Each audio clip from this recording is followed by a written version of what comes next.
Les guerres de religion qui avaient cessé après la Saint-Barthélemy avaient repris en 1576 quand Henri de Bourbon, roi de Navarre, était redevenu protestant. Elles n'avaient pas cessé depuis. Sur son lit de mort, en 1589, Henri III adjure son cousin, qu'il reconnaît comme son héritier, d'abjurer le protestantisme et de se refaire catholique, seul moyen d'arrêter la guerre. Mais il faudra encore 5 ans à Henri IV pour le comprendre. À la mort d'Henri III, dernier des Valois, Henri IV, premier des Bourbons, est immédiatement reconnu comme roi par l'armée. Cette armée qui est l'armée royale d'Henri III et sa propre armée qui toutes deux assiégeaient Paris. Tant qu'on n'a pas pris Paris, être reconnu comme roi ne sert à rien. La majorité du royaume ne veut pas d'un roi protestant et Paris, qui en est la capitale, est tenu par la Ligue. Celle-ci est gouvernée par un comité de 16 membres qu'on appelle les 16 de la Ligue. Il faut signaler au passage que le pape Sixte Quint s'apprête à déclarer Henri IV inapte à régner parce qu'il est protestant. Mais de toute manière, il faudrait prendre Paris, et Paris ne se laisse pas prendre. Toutefois, la Ligue a beau tenir Paris, il lui manque quelque chose, c'est un roi. Et le seul qu'ils ont sous la main, qui doit être un membre de la famille royale, mais qui doit aussi être catholique, c'est le cardinal de Bourbon. Il est vieux, il n'a pas d'enfant. Il n'empêche qu'il le proclame roi sous le nom de Charles X. Ce n'est pas une très bonne solution, mais pour l'instant, personne n'en a de bonne.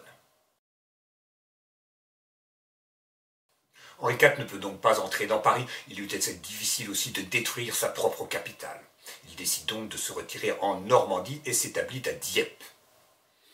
La Normandie, c'est proche de l'Angleterre et de là, il peut recevoir les secours que lui envoie Élisabeth Ier Tudor.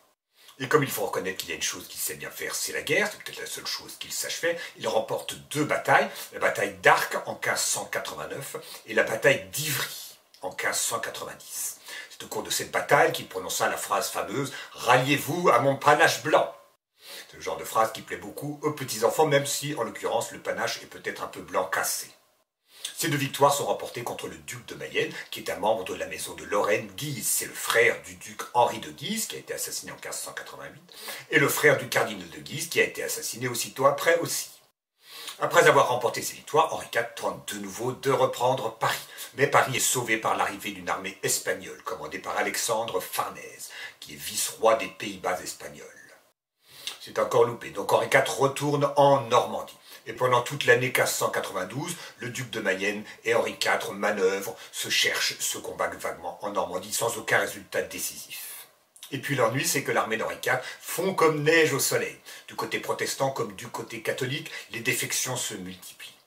Les protestants sont peut-être un peu déçus de ce roi qui n'arrive à rien, et puis les catholiques en ont peut-être marre de combattre pour un protestant.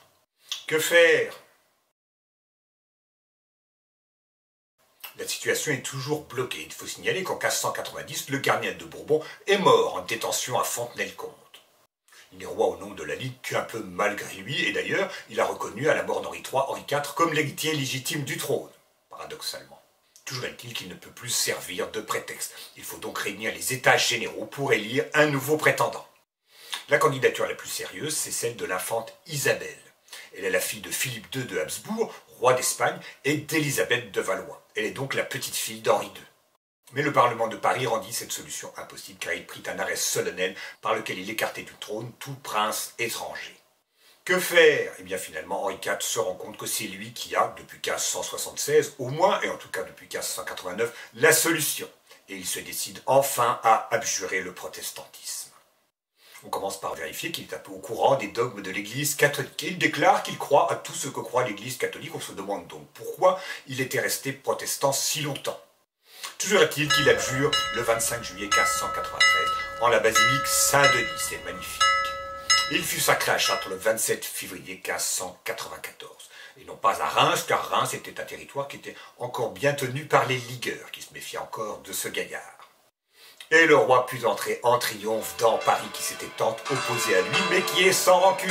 C'est un roi qui sent l'ail, c'est un roi qui est laid, mais il est catholique, c'est tout ce qu'on demande. Vive le roi ! Sans rancune. Et en 1595, pour couronner le tout, Henri IV reçut l'absolution du pape Clément VIII. Tout est bien qui finit bien. Ça n'a pas été sans mal quand même.